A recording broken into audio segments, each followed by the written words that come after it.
शिव को समझने के लिए शून्यता की जरूरत पड़ती है। हमारे नासिक क्षेत्र में, हमारे महाराष्ट्र में प्याज बहुत होता है।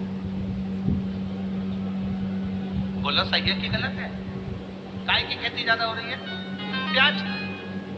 और हमने देखा जब हम लोग कथा करने के लिए जा रहे थे, शाहदा गए, नासिक गए और भी जगह, छत्रपति संभाजी नगर आए, जब आ रहे थे तो हमने देखा वहां पर प्याज के बड़े बड़े, बहुत बड़े बड़े गोडाउन टाइप के बने, और उन प्याजों के लिए इतने सारे पंखे चल रहे थे। पंखे। तो हमने गाड़ी रोकी, हमने पूछा क्यों भैया ये पंखे क्यों लगाए? तो कहा ये प्याज के लिए पंखे लगाए। बोलो सही है कि गलत? प्याज के लिए पंखे क्यों लगाए? तो कहा अगर सड़ जाएगा, गर्मी देती है तो अंदर से सड़ जाता है, तो पंखे लगाना जरूरी है। फिर हमने देखा कि एक खटिया पर एक पिताजी बैठे थे और वो एक पुष्टे से हवा कर रहे थे। तो हमने पूछा भैया ये कौन है? तो क्या हमारे बाप है, हमारे पिता। तो हमने कहा प्याज के लिए तुमने 50 पंखे लगाए, बाप के लिए एक भी पंखा। तो फिर उस गोडाउन वाले ने पूछा तुम कौन हो? हमने कहा सीहोर वाले। अच्छा मिश्रा जी? हमने कहा। उन्होंने कहा हमारा नाम लेके तुम कहीं बोलना मत ही। हमने कहा कसम से नहीं बोलेंगे, तुम्हारा नाम तो लेंगे ही पक्का। वो तो आज कथा में बेजापुर में बात निकली तो बोल दिया, पर नाम नहीं बोलूंगा, और तुम बोलोगे तो बोल दूंगा। लगाए प्याज के लिए 50 पंखे, बाप के लिए पुष्टा।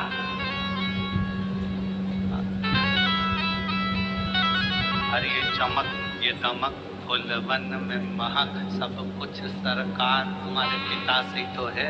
बाप के लिए भी एक पंखा लगा सकते थे तो जीवन का एक आनंद प्राप्त होता। ये सब बहुत बहुत विचरणीय है।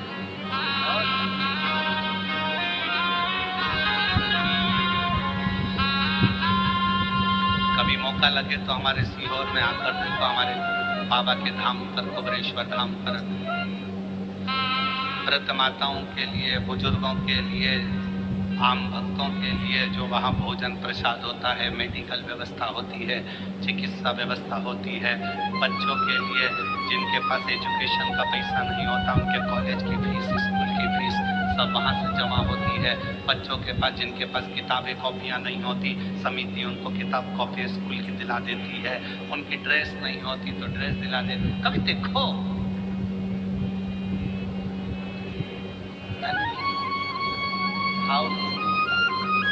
सारी डिग्रियां, सारा वैभव पृथ्वी वाले देखेंगे। तुम्हारी डिग्रियां चाहे डॉक्टर की हो, कलेक्टर की हो, एसपी की हो, आईजी की, डीआईजी की, चाहे कमिश्नर की, तहसीलदार की, पटवारी की, सारी दुनिया की जितनी डिग्रियां होती है, इंजीनियर, सीए, सारी डिग्रियां केवल पृथ्वी पर चलेगी। वहां तो एक ही डिग्री चलेगी, तूने अपने माता पिता की सेवा कितनी करी, तूने भूखे को भोजन और प्यासे को पानी कितना पिलाया, वहां एक ही डिग्री देगी।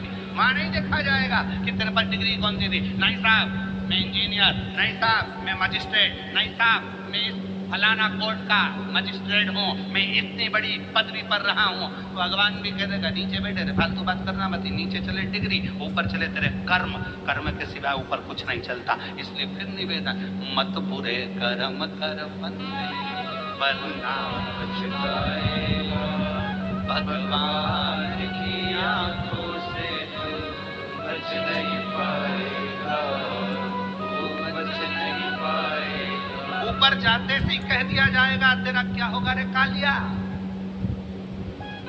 होगा क्या तेरा, तेरे कर्म के लिए से तुझे प्राप्त होगा कि तुझे क्या देना है। क्या कितनी सुंदर कथा है। एक बहुत विद्वान महाराज जी मर गए, बहुत विद्वान, खूब प्रवचन देते थे, मर गए, ऊपर गए। वैकुंठ का दरवाजा बंद था, सब लाइन लगा के खड़े थे।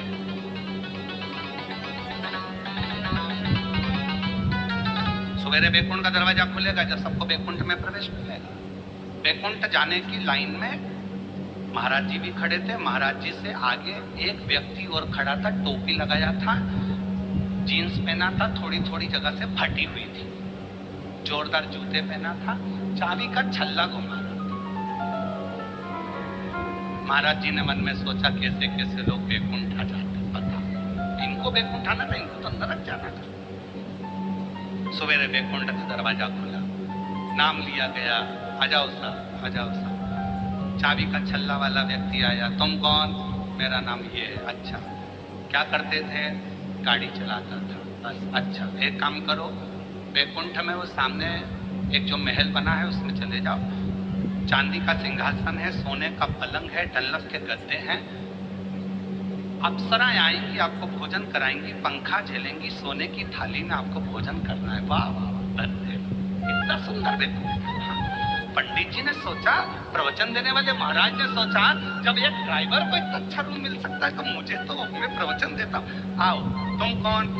मैं प्रवचन देता हूँ। एक काम करो, वो सामने जो टूटा हुआ जो झोपड़ा है उसके अंदर चले जाओ, आटा रखा है, खुद की रोटी बनाना, खाना, सब्जी बोना, खाना। इतने में तो पंडित जी चिल्लाने लगे, मैं प्रवचन देने वाला, मैं कथा करने वाला, इतना बड़ा महाराज, इतना बड़ा महाराज, और उस गाड़ी के ड्राइवर को तुमने एसी का रूम दिया और मुझे टूटा हुआ झोपड़ा। इतने में धर्मराज ने कहा, यहाँ पर न्याय चलता है। महाराज जी बोले, न्याय नहीं, यहाँ न्याय चलता है, पैसा चलता है, रिश्वत चलती है, तुमने उससे कुछ ले लिया होगा, यहाँ फालतू बात मत करो, यहाँ न्याय चलता है। तो न्याय कैसा? मैं इतना प्रवचन देने वाला, मुझे टूटे झोपड़े में भेज दिया, वो गाड़ी चलाने वाला, उसको एसी का रूम दे दिया, जन्नत का गद्दा, चांदी का पलंग, सोने का सिंहासन, सोने की थाली में रोटी, ये कैसे हो सकता है? इतने में धर्मराज ने कहा, भाई यहाँ कर्म देखा जाता है। महाराज वो गाड़ी चलाता था, बस को चलाते चलाते बस इतनी तेज चलाता था कि अंदर जितने बैठे रहते थे सब हनुमान चालीसा पढ़ते थे। जय हनुमान ज्ञान गुण सागर, जय कपीसरी लोक उजागर, रामदूत अतुलित बल, रामांजलि पुत्र पवन सुत नामा, महावीर विक्रम बजरंगी।